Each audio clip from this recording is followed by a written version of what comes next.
নমস্কার এবং welcome to the GK academy channel. আমার নাম সর্বজিৎ। রিসেন্টলি দিল্লিতে একটি হিন্দুত্ববাদী সংগঠন আকবরের নামে নামাঙ্কিত একটা রাস্তার নাম পরিবর্তন করার দাবি জানায় এবং তারা তারা প্রতিবাদ হিসেবে রাস্তার সাইনবোর্ড ভেঙে দেয়। এই জিনিসটা তোমরা সোশ্যাল মিডিয়া খুললে বা বিভিন্ন মানুষের মুখে একটা প্রশ্ন অবশ্যই তোমরা প্রায়শই শুনতে পারবে, তার সম্পর্কে ডিবেট দেখতে পারবে, বিভিন্ন মানুষের তর্ক বিতর্ক দেখতে পারবে যে মুঘলরা সত্যিই কি ভারতীয় ছিল, এবং তার থেকেও বড় যে প্রশ্ন সেটা হচ্ছে আকবর কি সত্যিই মহান ছিলেন? কারণ সিনেমা বা ওয়েব সিরিজে আকবরকে যেভাবে দেখানো হয় যে তিনি একজন খুব মহান রাজা ছিলেন, তার মহানতার পিছনে বিভিন্ন কারণ দেখানো হয়, তার একটা দারুণ ইমেজ সবার সামনে প্রেজেন্ট করা হয়েছে। কিন্তু অ্যাকচুয়ালি কি আকবর সত্যিই মহান ছিলেন এবং তার যে কাজ, অর্থাৎ যে কারণে আকবরকে মহান বলা হয়, সেটা কি সত্যিই গ্রহণযোগ্য? তার পেছনে কি যুক্তি রয়েছে? এই ভিডিওতে আমরা সেই সম্পর্কে আলোচনা করব। সম্রাট আকবরের সম্পূর্ণ জীবনী বিশ্লেষণ করব এবং তার মাধ্যমে দেখব আকবর সত্যিই মহান ছিলেন নাকি যে ইমেজটা তৈরি করা হয়েছে সেটা একটা fake image. Welcome to the GK academy channel. আমার নাম সর্বজিৎ এবং তোমাদের যদি এই ভিডিওটা ভালো লাগে প্লিজ লাইক এবং শেয়ার করো, এবং এই চ্যানেলে নতুন হলে অবশ্যই চ্যানেলটা সাবস্ক্রাইব করে পাশে দেওয়া বেল আইকন অবশ্যই টিপে দিও। আকবর সম্পর্কে যে উইকিপিডিয়া পেজ রয়েছে সেখানে গেলে একটা লাইন তোমরা দেখতে পাবে যে পৃথিবীর ইতিহাসে তিনি মহান শাসকদের অন্যতম হিসেবে মহামতি আকবর নামেও পরিচিত। শুধু এটাই উইকিপিডিয়া নয়, বিভিন্ন জায়গাতে বিভিন্ন বইতে বিভিন্ন ঐতিহাসিকরা আকবরকে মহামতি আকবর বা মহান আকবর বলেছেন। পৃথিবীর ইতিহাসে বিভিন্ন শাসক এসেছেন, তারা শাসন করেছেন এবং তারা একসময় তাদের যে সাম্রাজ্য সেটা পতন হয়েছে, কিন্তু তাদের মধ্যে বেশ কিছু জন সম্রাট, তাদেরকে আমরা মহান হিসেবে বিবেচনা করি। ভারতের ইতিহাসে দেখলে আমরা দেখতে পাবো অশোককে মহান অশোক, সম্রাট অশোক বলা হয়। এবং এই ছাড়াও আমরা যদি আলেকজান্ডারের দিকে দেখি, আলেকজান্ডার দ্য গ্রেট হিসেবে তাকে বলা হয়। তো এই উপাধিগুলো পাওয়ার পিছনে বেশ কিছু কারণ রয়েছে। এরকম নয় যে কোনো একজন রাজাকে উইদাউট কোনো কারণে এরকম উপাধি দেওয়া হয়েছে। তো আকবরকে যে উপাধিটা দেওয়া হয় মহামতি আকবর, তার পিছনেও বেশ কিছু কারণ রয়েছে, সেটাই আমরা আজকে অ্যাকচুয়ালি পর্যালোচনা করব। একজন শাসকের যে কৃতিত্ব সেটা পর্যালোচনা করা হয় সাধারণত কয়েকটা বিষয়ের ভিত্তিতে। প্রথম যে বিষয়টা সব থেকে ইম্পর্টেন্ট একজন রাজার ক্ষেত্রে দেখা হয় যে তিনি কত বড় বিজেতা ছিলেন, কারণ সেই সময়ের ভিত্তিতে একজন রাজার কৃতিত্ব ধরা হতো যে তিনি কত বড় জায়গা তার সাম্রাজ্যের অন্তর্ভুক্ত করেছিলেন। তার মাধ্যমে তাকে এইটা দেখানো হয়েছে তিনি কত ভালো রাজা ছিলেন বা মহান বিজেতা ছিলেন। এবং এই হিসাবে দেখলে আমরা আলেকজান্ডারকে দ্য গ্রেট বলি, কারণ আলেকজান্ডার একটা বিশাল বড় সাম্রাজ্য প্রতিষ্ঠা করেছিল। কিন্তু সেই রকম ভিত্তিতেই আবার দেখা যাবে যে চেঙ্গিস খান বা তৈমুর লংকে কিন্তু মহান বলা যায় না। যদিও চেঙ্গিস খান বা তৈমুর লং একটা বিশাল বড় সাম্রাজ্য প্রতিষ্ঠা করতে পেরেছিল, কিন্তু তাদেরকে কখনোই মহান বলা হয় না। তেমনি ভাবে সেকেন্ড যে জিনিসটা দেখা হয় সেটা হচ্ছে তিনি কত ভালো এবং দক্ষ শাসক ছিলেন। এর মধ্যে অনেক কিছু পড়ে যায়, যে অর্থনৈতিক দিক থেকে সেই সময় সাম্রাজ্য বা দেশের কি অবস্থা ছিল, সামাজিক দিক থেকে সেই সময় দেশের কি অবস্থা ছিল, কতটা সমৃদ্ধ ছিল, রাজকীয় বিভিন্ন নীতি নির্ধারণ, নতুন সমস্ত নিয়ম কানুন, সেইগুলো দেশের মানুষের কতটা সুবিধা হয়েছিল এবং সেই সময় দেশের কতটা উন্নতি হয়েছিল। এইটার ভিত্তিতেও একজন শাসককে মহান শাসক বলা যেতে পারে।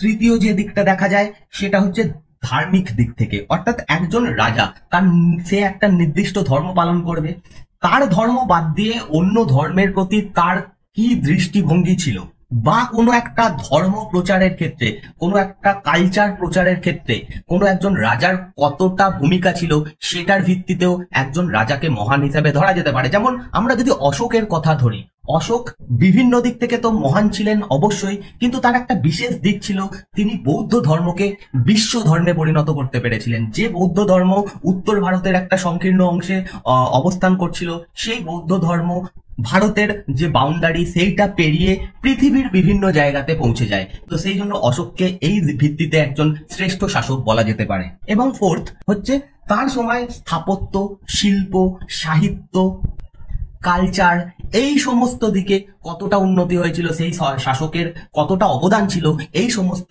দিকে, সেই ভিত্তিতেও একজন শাসকের মহানতা বা শ্রেষ্ঠত্ব দেখা হয়। তো এই সমস্ত ক্ষেত্রেই আকবরকে যদি আমরা ফেলি, অনেকগুলো ক্ষেত্রেই দেখব আকবর ভালো ভালো কাজ করেছিলেন, কিন্তু তার সাথে সাথে আকবরের জীবনে বড় বড় কন্ট্রোভার্সি আছে, সেগুলো অস্বীকার করা যায় না।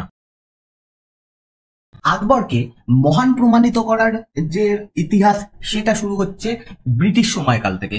ব্রিটিশ সময়কালে বেশ কিছু ব্রিটিশ এবং ইউরোপীয় ঐতিহাসিক এবং যে সমস্ত বামপন্থী ঐতিহাসিকরা সেই সময় ছিলেন, তারা আকবরকে একজন মহান শাসক হিসাবে প্রথমবার লিখেছিলেন এবং তাদের এই লেখার পিছনে বেশ কিছু যুক্তি ছিল। তো যদি আমরা ক্যাটাগরি করি যে আকবরকে কেন মহান বলা হয়, তার পেছনে ঐতিহাসিকদের যুক্তি কি রয়েছে, প্রথম যে যুক্তি পাবো সেটা হচ্ছে তার সময় যে অপরাজিত সামরিক অভিযান হয়েছিল, অর্থাৎ একাধিক যে রাজ্য তিনি বিজয় করেছিলেন এবং তার মাধ্যমে যে সুসংহত মুঘল সাম্রাজ্য প্রতিষ্ঠা করতে পেরেছিলেন। বেসিক্যালি বলা যেতে পারে যে আকবরের কারণেই মুঘল সাম্রাজ্য এতটা বড় এবং শক্তিশালীভাবে প্রতিষ্ঠিত হয়। তো সেটাকে সেকেন্ড কারণ হিসাবে দেখানো হয়। 3 নম্বর কারণ হচ্ছে তার প্রশাসনিক ব্যবস্থা। সেই সময় তিনি বিভিন্ন প্রশাসনিক সংস্কার করেছিলেন।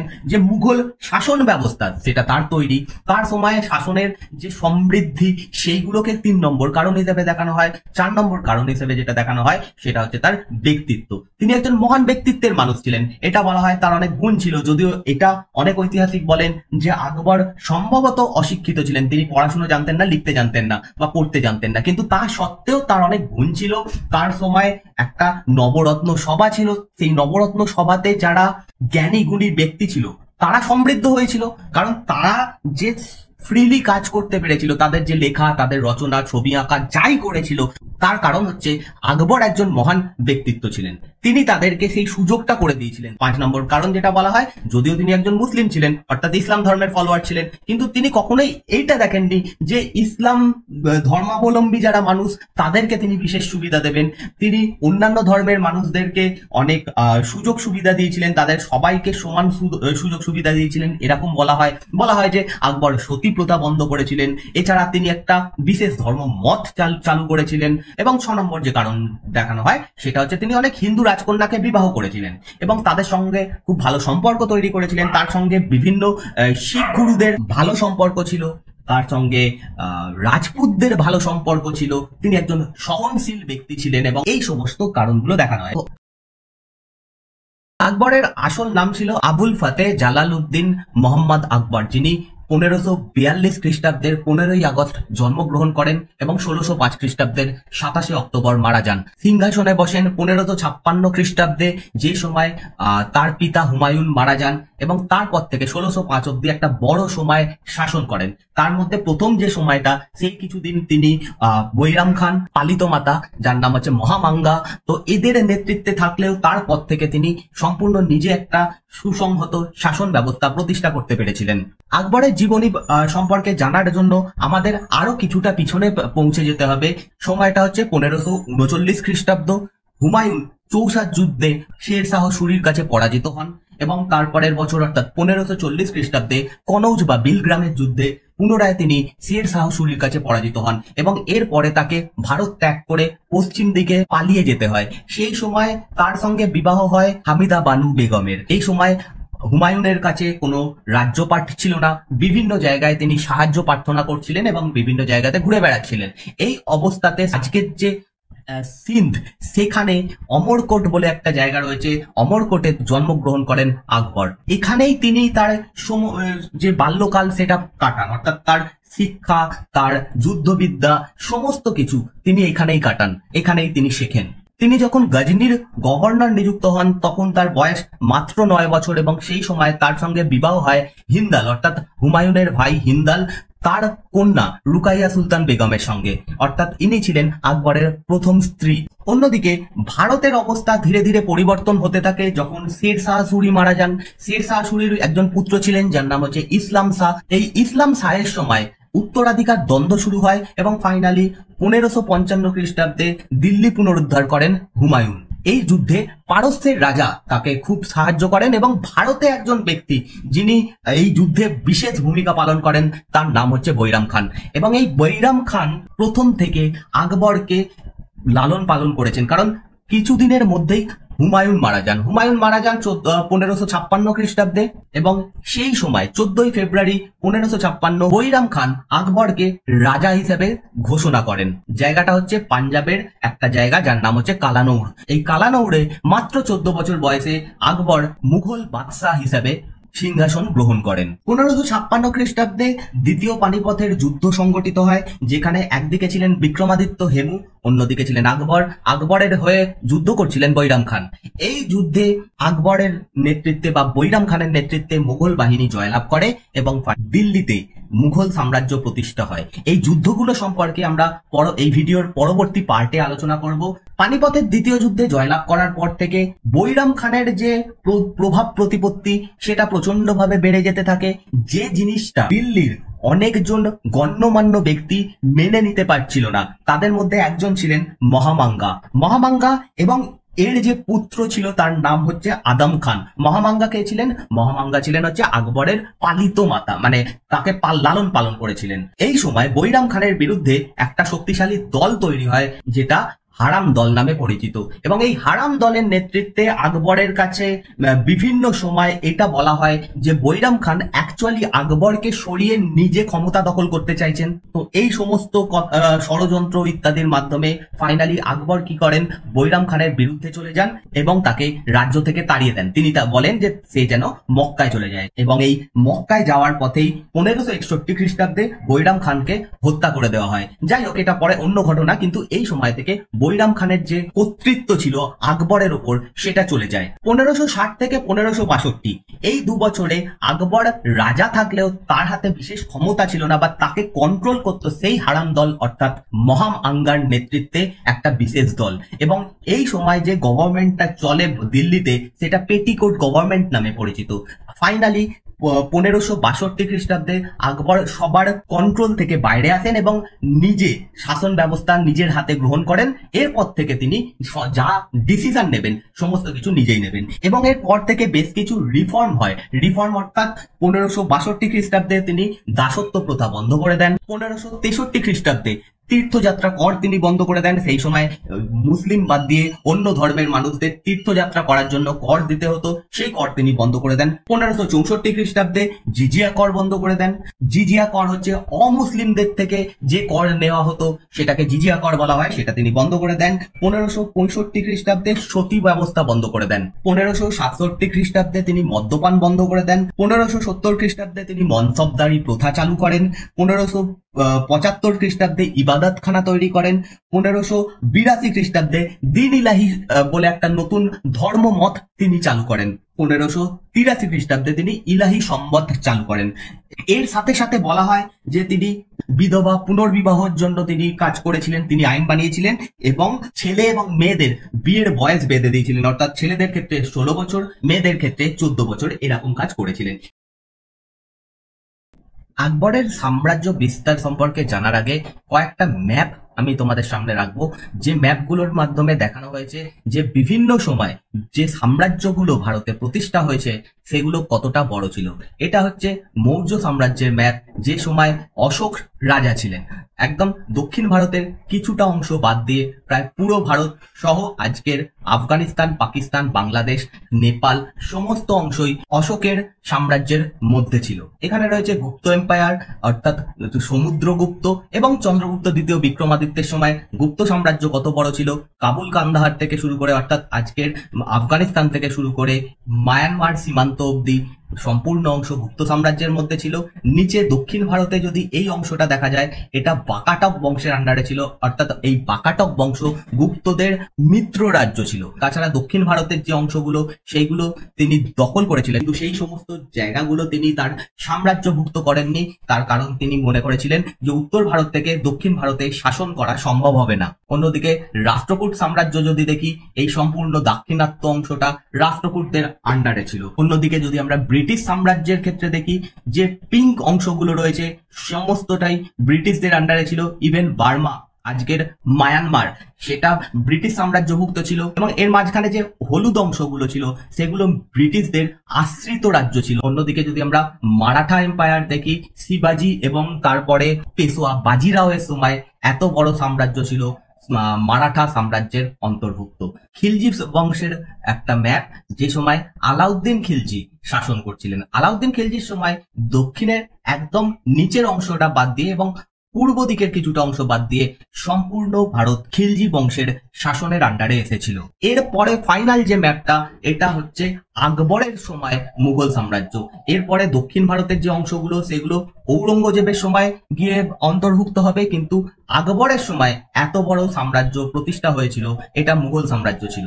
এই ম্যাপগুলোর মাধ্যমে আমরা একটা জিনিস লক্ষ্য করতে পারি যে আকবরের যে বিজয়, যেটা সম্পর্কে আমরা কথা বলতে চলেছি, সেই তুলনায় অন্যান্য যে সাম্রাজ্য তাদের আয়তন অনেক বড় ছিল। যদি আমরা শতাংশের ভিত্তিতে দেখি, মৌর্য সাম্রাজ্য 152% ভারতের যে অংশ সেটা মৌর্য সাম্রাজ্যের অন্তর্ভুক্ত ছিল। কারণ আজকের যে ভারত সেটাকে যদি আমরা 100% ধরি, সেখানে বাংলাদেশ নেই, পাকিস্তান নেই, আফগানিস্তানের অনেক অংশ এর মধ্যে নেই। সেটাকে যদি আমরা 100% ধরি, তার থেকেও বেশি অংশ মৌর্য সাম্রাজ্যের অন্তর্ভুক্ত ছিল। ব্রিটিশ শাসন ছিল 139%, যদিও সেখানে যে আশ্রিত রাজ্যগুলো সেগুলোকে এখানে অন্তর্ভুক্ত করা হয়নি। গুপ্ত সাম্রাজ্য যদি 106% হয়, অর্থাৎ এখানেও দক্ষিণ ভারতের অংশ, যে বিজিত অংশগুলো গুপ্ত সাম্রাজ্যের অন্তর্ভুক্ত হয়নি, সেগুলো বাদ দিয়েও 106% ছিল গুপ্ত সাম্রাজ্য, এবং মারাঠা সাম্রাজ্য ছিল প্রায় 76%। সেই জায়গাতে মুঘল সাম্রাজ্য 122% ছিল। তবে এখানে ইম্পর্টেন্ট যে এই 122% মুঘল সাম্রাজ্যের অধিকাংশটাই আকবর দখল করে গেলেও নিচের যে দক্ষিণের অংশটা সম্পূর্ণভাবে আকবরের পরে অন্তর্ভুক্ত হয়। তো সেই হিসাবে দেখলে মৌর্য সাম্রাজ্য বা ব্রিটিশ শাসন, ইভেন গুপ্ত সাম্রাজ্য আকবরের থেকে অনেক বড় সাম্রাজ্য ছিল। এইবার যদি আমরা আকবরের বিজয় সম্পর্কে দেখি, আকবরের সঙ্গে অর্থাৎ মুঘলদের সঙ্গে প্রথম যে যুদ্ধটা হয় সেই যুদ্ধের নাম পানিপথের দ্বিতীয় যুদ্ধ। যে যুদ্ধে লড়াই করেছিলেন একদিকে বিক্রমাদিত্য হিমু। এই বিক্রমাদিত্য হিমু ছিলেন সুর বংশের একজন শাসক, আদিল শাহ সুরির সেনাপতি। তিনি নিজেকে স্বাধীন হিসেবে ঘোষণা করেন এবং ভারতের শেষ হিন্দু সম্রাট হিসেবে ইনি পরিচিত। 1556 সালের 5ই নভেম্বর এই যুদ্ধে বিক্রমাদিত্য হিমুকে মুঘল বাহিনী পরাজিত করে। যদিও এখানে বলা হয় যে বিক্রমাদিত্য হিমু আহত হয়ে পড়েছিলেন এবং যখন তিনি অচেতন অবস্থায় ছিলেন সেই সময় তাকে বন্দী করে তাকে হত্যা করা হয়। 1560 সাল থেকে আকবর নিজে সামরিক অভিযান শুরু করেন। 1561-তে হয় মালব আক্রমণ। মালবের যিনি এই সময় রাজা ছিলেন বান্দা বাহাদুর, তার বিরুদ্ধে মুঘল বাহিনী জয়লাভ করে। এই যুদ্ধে মুঘল বাহিনীকে নেতৃত্ব দিয়েছিল আদম খান। ইনি আকবরের পালিত ভাই ছিলেন। বলা হয় যে এখানে যে আক্রমণটা হয়েছিল সেই আক্রমণের পেছনে মেন কারণ হচ্ছে রূপমতি। অত্যন্ত সুন্দরী ছিলেন এই রূপমতি, এবং রূপমতিকে পাওয়ার জন্য অ্যাকচুয়ালি আকবর এখানে আক্রমণের নির্দেশ দেন। এবং এরপরে যখন বাজ বাহাদুর পরাজিত হন এবং রূপমতিকে বন্দি করে আকবরের কাছে নিয়ে আসা হয়, সেই সময় রূপমতি আত্মহত্যা করেন আকবরের হাত থেকে বাঁচার জন্য। এবং এখানে অনেক ঐতিহাসিক বলেন যে আদম খান লুটপাট চালান এই মালব অঞ্চলের উপরে। ব্যাপক লুটপাট হয় এবং প্রচুর মানুষকে হত্যা করা হয়। এই সমস্ত হওয়ার পরে তিনি ফিরে আসেন এবং আকবর যখন জানতে পারেন এই সমস্ত বিষয় সম্পর্কে, যে আদম খান তিনি সমস্ত সম্পদ নিজে গ্রহণ করেছেন, সমস্ত লুট তিনি নিজে নিয়ে গ্রহণ করেছেন, তো সেই সময় আদম খানকে আগ্রা দুর্গের উপর থেকে ফেলে দিয়ে হত্যা করা হয়। এরপরে রাজপুতানা অঞ্চল, অর্থাৎ যে অঞ্চলে বিভিন্ন রাজপুত রাজারা শাসন করতেন সেই অঞ্চলটা রাজপুতানা নামে পরিচিত ছিল। এবং এই রাজপুতানা যারা শক্তিশালী রাজপুত ছিল, এবং এদের বিরুদ্ধে আকবর কোনো যুদ্ধ করেননি, কারণ আকবর বুঝেছিলেন যে রাজপুতদের সঙ্গে যুদ্ধের পরিবর্তে শান্তির নীতি গ্রহণ করা প্রয়োজন।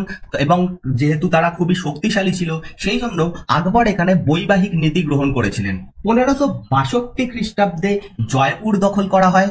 এই জয়পুর অঞ্চলটা সেই সময় আমের নামে পরিচিত ছিল এবং আমেরের যিনি রাজা ছিলেন ভারমল, তিনি প্রথম রাজপুত রাজা যিনি আকবরের কাছে বশ্যতা স্বীকার করেন। শুধু তাই নয়, তার কন্যা হারকাবাই, এনার সঙ্গে আকবরের বিবাহ হয়। এবং ইতিহাসে বিভিন্ন জায়গায় যে যোধাবাইয়ের নাম পাওয়া যায়, অ্যাকচুয়ালি যোধাবাই কে ছিলেন সেই নিয়ে একটা বড় ডাউট রয়েছে, কিন্তু অধিকাংশ ঐতিহাসিক মনে করেন যে এই হারকাবাই ছিলেনই হচ্ছে যোধাবাই, এবং এনার নাম চেঞ্জ করে করা হয় মারিয়াম উজ্জামানি। 1567-68 খ্রিস্টাব্দে চিতোর আক্রমণ হয়। রাজ্যের নাম ছিল মেওয়াড় এবং রাজধানী ছিল চিতোর। এখানে শাসন করত সিসোদিয়া বংশের একজন শাসক, যার নাম হচ্ছে রানা উদয় সিং। রানা উদয় সিং ছিলেন রানা সঙ্গের বংশধর। রানা সঙ্গ, যার সঙ্গে 1527 খ্রিস্টাব্দে বাবরের খানোয়ার যুদ্ধ হয়েছিল। এই আক্রমণটা ভয়ঙ্কর ছিল, কারণ এই আক্রমণের সময় যে রাজা ছিলেন তিনি পালিয়ে গেছিলেন। রাজ্যের দুজন রাজপুত যোদ্ধা তারা নেতৃত্ব গ্রহণ করে জয়মাল এবং পাট্টা। এরা দুজন আকবরের বিরুদ্ধে লড়াই করে, ব্যাপক যুদ্ধ হয় এবং এই যুদ্ধটা প্রায় 4 মাস ধরে চলে। এই সময় প্রচুর রাজপুত সৈন্যদের হত্যা করা হয় এবং তাদের মাথা কেটে বিজয় স্তম্ভ হিসেবে সারা রাজ্যে টাঙিয়ে দেওয়া হয় এবং এখানে জওহর ব্রত পালন করা হয়। মহিলারা এখানে অগ্নিতে নিজেদেরকে বিসর্জন দেন। 1568 খ্রিস্টাব্দে রণথম্বর আক্রমণ হয়, 1569 খ্রিস্টাব্দে কালিঞ্জর দুর্গ আক্রমণ হয় এবং 1570 খ্রিস্টাব্দে মারওয়াড় বা আজকের যোধপুর আক্রমণ হয়। এই আক্রমণগুলোতে কোথাও সেইভাবে বড় যুদ্ধ হয়নি। প্রত্যেক রাজপুত রাজারা আকবরের বশ্যতা স্বীকার করেন এবং এখানে একাধিক বৈবাহিক চুক্তি স্বাক্ষরিত হয়। 1564 খ্রিস্টাব্দে আকবর মধ্যপ্রদেশের গন্ডোয়ানা আক্রমণ করেন। এখানে অসীম বীরত্বের সঙ্গে রানী দুর্গাবতী আকবরের বিরুদ্ধে লড়াই করেন, কিন্তু তিনি পরাজিত হন। 1571-72 সালে হয় গুজরাট আক্রমণ এবং গুজরাট জয়ের পরে বুলন্দ দরওয়াজা তৈরি করেন আকবর ফতেপুর সিক্রিতে। 1574 থেকে 76 এই সময় আকবরের বাহিনী বাংলা আক্রমণ করে। বাংলা, বিহার এই অঞ্চলগুলো এই সময় মুঘল সাম্রাজ্যভুক্ত হয়। আকবরের সাম্রাজ্য বিস্তারে সব থেকে বড় বাধা হিসেবে যিনি উঠে এসেছিলেন তার নাম মহারানা প্রতাপ। 30 মে 1576 খ্রিস্টাব্দে মহারানা প্রতাপ এবং আকবরের মধ্যে যুদ্ধ হয়। মহারানা প্রতাপ ছিলেন মেবারের রানা এবং তার সঙ্গে এই যুদ্ধটা নিয়ে একটা বড় বিতর্ক বর্তমানে রয়েছে যে এই যুদ্ধে অ্যাকচুয়ালি কে জয়লাভ করেছিলেন। অ্যাকচুয়ালি বিভিন্ন ঐতিহাসিকদের যে মত সেটা হচ্ছে আকবর জয়লাভ করেছিলেন, কিন্তু এই যুদ্ধে অ্যাকচুয়াল কি ফল হয়েছিল সেই নিয়ে অনেক বিতর্ক আজও রয়েছে। অনেকে মনে করেন এই যুদ্ধতে মহারানা প্রতাপ জয়লাভ করেছিলেন, অনেকে আবার মনে করে যে এই যুদ্ধের কোনো ফল হয়নি, দুই পক্ষই কেউই জয়লাভ করেনি এবং আকবরকে দক্ষিণ ভারতের যে লড়াই সেখানে যথেষ্ট বেগ পেতে হয়েছিল। সেখানে তিনি খুব ভালোভাবে যে জয়লাভ করতে পেরেছিলেন সেরকম নয়, কারণ দক্ষিণ ভারতে এই সময় একজন শাসক ছিলেন, মহিলা শাসক, যার নাম চাঁদ বিবি। এই চাঁদ বিবির বিরুদ্ধে একাধিকবার মুঘল সাম্রাজ্য আক্রমণ করে। চাঁদ বিবি দাক্ষিণাত্যের আহমদনগরের কন্যা ছিলেন এবং তার সঙ্গে বিবাহ হয়েছিল বিজাপুরের আদিল শাহী বংশের আলী আদিল শাহের এবং আলী আদিল শাহের মৃত্যুর পর চাঁদ বিবি আহমদনগর এবং বিজাপুর এই দুটো জায়গার হয়ে লড়াই করেছিলেন আকবরের বিরুদ্ধে। এখানে অনেকগুলো যুদ্ধ হয় যেখানে মুঘল বাহিনী ব্যাপকভাবে পরাজিত হন। আলটিমেটলি যখন চাঁদ বিবি মারা যান তারপরে আহমদনগর, বেরার এবং খানদেশ এই অঞ্চলগুলো মুঘল সুবাহর অন্তর্ভুক্ত হয়। অন্যদিকে 1581 খ্রিস্টাব্দে আকবর কাবুল দখল করেন, 1585 খ্রিস্টাব্দে কাশ্মীর দখল করেন, 1591 খ্রিস্টাব্দে তিনি সিন্ধ অধিকার করেন এবং 1592 খ্রিস্টাব্দে ওড়িশার ওপর আক্রমণ হয়। তার শেষ লড়াই ছিল 1601 খ্রিস্টাব্দে আসিরগড় দুর্গ দখল করা এবং এই আসিরগড় দুর্গ দখল করার পরে তিনি 1605 খ্রিস্টাব্দে মারা যান। একথা অনস্বীকার্য যে আকবরের এই সমস্ত বিজয়ে গুরুত্বপূর্ণ ভূমিকা পালন করে রাজপুত রাজারা, কারণ তারা আকবরের সেনাবাহিনীকে ব্যাপকভাবে নেতৃত্ব দেন এবং তার ফলে এইরকম একটা বড় অঞ্চল আকবর জয় করতে পেরেছিলেন। আকবরের জীবনের সব থেকে বড় কন্ট্রোভার্সি যেটা দেখা যায় সেটা হচ্ছে তার মহিলাদের সঙ্গে সম্পর্ক। যদিও ইতিহাস বইতে বা সিনেমার পর্দায় আকবর এবং যোধাবাইয়ের যে কাহিনী সেটা ব্যাপকভাবে প্রচার করা হয়, কিন্তু বাস্তবে আকবরের একটি হারেম ছিল এবং এই হারেমে বলা হয় যে 5000-এর বেশি মহিলা ছিল যাদের সঙ্গে আকবর শারীরিক সম্বন্ধে ছিলেন। আকবর যে সমস্ত অঞ্চলগুলো জয় করতেন সেই অঞ্চল থেকে মহিলাদের তুলে এনে তিনি হারেমে অন্তর্ভুক্ত করতেন। জাহাঙ্গীরনামা এবং অন্যান্য বিভিন্ন সরকারি নথি থেকে দেখা যায় যে আকবরের 35 জন পত্নী ছিল। এছাড়াও 300 জন এরকম স্ত্রী ছিল যাদেরকে উপপত্নী বা দ্বিতীয় স্ত্রী বলা হয়েছে। তার প্রথম বিবাহ হয় রাজকুমারী রুকাইয়া সুলতানের সঙ্গে এবং এরপরে তিনি একটা বিবাহ করেন যেটা যথেষ্ট কন্ট্রোভার্সিয়াল। এনার নাম ছিল সালিমা সুলতান। সালিমা সুলতান ছিলেন বৈরাম খানের পত্নী এবং যখন বৈরাম খান মারা যান সেই সময় তার মায়ের বয়সী সালিমা সুলতানকে তিনি বিবাহ করেন এবং বৈরাম খানের একজন পুত্র ছিল যার নাম আব্দুর রহিম, তাকে তিনি দত্তক নেন। এছাড়াও একাধিক রাজপুত রমণীর সঙ্গে তার বিয়ে হয়, যেমন হীরা কুনওয়ারি, নথিবাই বলে একজন পত্নী ছিলেন যিনি জয়সলমীরের মহারাজার কন্যা ছিলেন। এছাড়াও খানদেশের রাজকুমারী, কাশ্মীরের রাজকুমারী, এদের সবার সঙ্গে তার বিবাহ হয়। তবে সম্ভবত এদের মধ্যে সব থেকে ফেভারিট ছিলেন মারিয়াম উজ্জামানি, যিনি যোধাবাই বলেও অনেকের কাছে পরিচিত এবং এদের দুজনেরই পুত্র ছিল মোহাম্মদ সেলিম বা জাহাঙ্গীর। মুঘল সাম্রাজ্য প্রতিষ্ঠার ক্ষেত্রে আকবরের বিশেষ ভূমিকা রয়েছে, কারণ যে মুঘল সাম্রাজ্য ব্যাপকভাবে বিস্তার লাভ করে সেটা সূত্রপাত অ্যাকচুয়ালি আকবরের সময় থেকেই হয়, এবং তিনি নতুন নতুন নিয়ম কানুন চালু করেন। তার মধ্যে ইম্পর্টেন্ট হচ্ছে মনসবদারি প্রথা। কিন্তু ইম্পর্টেন্ট টু নোট যে আকবর যা যা ব্যবস্থা চালু করেছিলেন তার অধিকাংশই আগে থেকে উপস্থিত ছিল, আকবর শুধু সেইগুলোকে নতুন করে চালু করেছিলেন। যেমন শের শাহের শাসন ব্যবস্থা থেকে তিনি একাধিক জিনিস গ্রহণ করেছিলেন। ইভেন আলাউদ্দিন খিলজি বা তার আগে হিন্দু রাজারা যারা ছিল তাদের সময়কারও বিভিন্ন নিয়ম মুঘল সাম্রাজ্যে এই সময় প্রতিষ্ঠিত হয়েছিল, এবং তার প্রতিষ্ঠিত সমস্ত ব্যবস্থার মধ্যে সব থেকে ইম্পর্টেন্ট যে ব্যবস্থা অর্থাৎ মনসবদারি প্রথা, এই মনসবদারি প্রথা ইটসেলফ ইকতাদারি ব্যবস্থারই আধুনিক রূপ। আকবরের কৃতিত্বের নেক্সট যে উদাহরণ দেওয়া হয় সেটা হচ্ছে তার ধর্ম সংক্রান্ত সহানুভূতি। তিনি কোনোদিনই ইসলাম ধর্মকে চাপিয়ে দেওয়ার চেষ্টা করেননি এবং বিভিন্ন সংস্কার তিনি করেছিলেন। দেশের বিভিন্ন জায়গাতে গৌ হত্যা অর্থাৎ গরুকে মারা তিনি বন্ধ করে দিয়েছিলেন। এটা সম্পূর্ণ ভারতে না হলেও বেশ কিছু জায়গাতে হয়েছিল। তার সব থেকে ইম্পর্টেন্ট যে জিনিসটা তিনি তৈরি করেন সেটা হচ্ছে ইবাদতখানা। 1575 খ্রিস্টাব্দে ইবাদতখানা তৈরি হয়।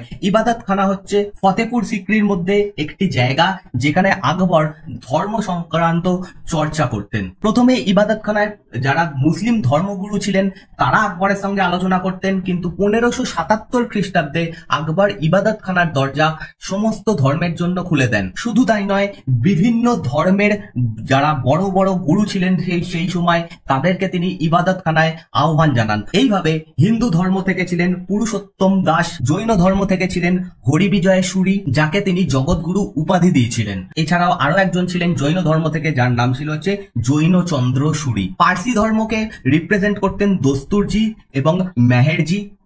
দুজন খ্রিস্টান ধর্মযাজক ছিলেন, একজনের নাম একাবিবা আর একজনের নাম মনসেরাট। এদের থেকে ধর্ম সংক্রান্ত বিভিন্ন চর্চা শোনার পরে আকবর একটা সর্বধর্ম নীতি গ্রহণ করেন যেটা সুলহাকুল নামে পরিচিত।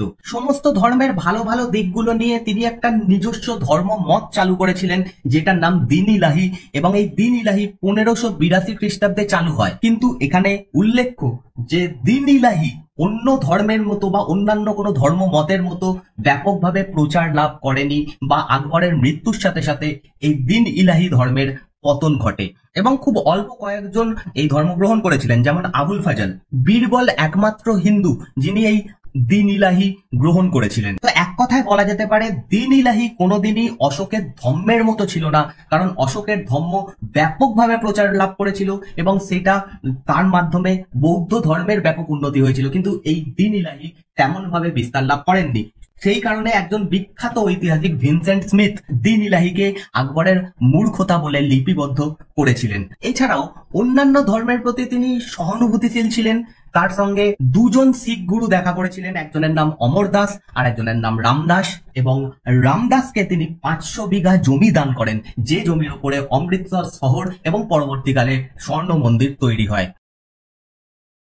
ফাইনালি আকবর সম্পর্কে যেটা বলা যায় বা ঐতিহাসিকরা বলেন সেটা হচ্ছে আকবর একজন ট্রুলি ভারতীয় ছিলেন। একজন বিদেশি আক্রমণকারীর মতো তিনি ভারতে আক্রমণ করেননি, তিনি ভারতের সম্পদ নিয়ে তার নিজের দেশে ফিরে যাননি। তিনি এখানেই সমস্ত কাজ করেছেন, এখানেই তিনি সমস্ত জীবন অতিবাহিত করেছেন এবং মুঘল সাম্রাজ্যের মতো একটা সাম্রাজ্য প্রতিষ্ঠা করে গেছেন। তো এই সমস্ত কারণে তাকে মহান হিসাবে তুলনা করা যেতে পারে, কিন্তু এর সাথে সাথে এটাও লক্ষ্য করতে হবে যে আকবরের জীবন সম্পূর্ণভাবে কালিমাবিহীন ছিল না। বিভিন্ন কন্ট্রোভার্সি তার জীবনের সঙ্গে ওতপ্রোতভাবে জড়িত। তো এই বিষয়ে সঠিক কংক্রিট সিদ্ধান্তে পৌঁছানো খুবই কঠিন, কারণ প্রত্যেকের ভিউ, প্রত্যেকের ওপিনিয়ন আলাদা। কারুর মনে হতে পারে আকবর একজন মহান রাজা ছিলেন, আবার কারুর মনে হতে পারে যে সমস্ত কারণগুলো বলে এলাম সেই সমস্ত কারণে আকবরকে একজন মহান রাজা নাও বলা হতে পারে, বরং তার থেকে অনেক বড় বড় রাজা ভারতে শাসন করেছেন। তো এটা সম্পূর্ণ একটা ব্যক্তিগত ব্যাপার। এই বিষয়ে তোমাদের কি মন্তব্য, তোমাদের কি মতবাদ সেটা তোমরা কমেন্ট করে অবশ্যই জানিও। এর সাথে সাথে এই ভিডিও আমরা এখানে শেষ করছি। আশা করছি তোমাদের এই ভিডিওটা ভালো লেগেছে এবং আমার বানানো অন্যান্য ভিডিও এই চ্যানেলের প্লেলিস্টে পেয়ে যাবে, অবশ্যই দেখো। এবং সমস্ত পিডিএফ তোমরা পেয়ে যাবে টেলিগ্রাম চ্যানেলে। এছাড়া সোশ্যাল মিডিয়াতে ফেসবুক, ইনস্টাগ্রাম, এখানে আমাকে ফলো করতে পারো। নিচে ডেসক্রিপশনে প্রত্যেকটা লিঙ্ক দেওয়া রয়েছে। থ্যাংক ইউ এই ভিডিওটা দেখার জন্য।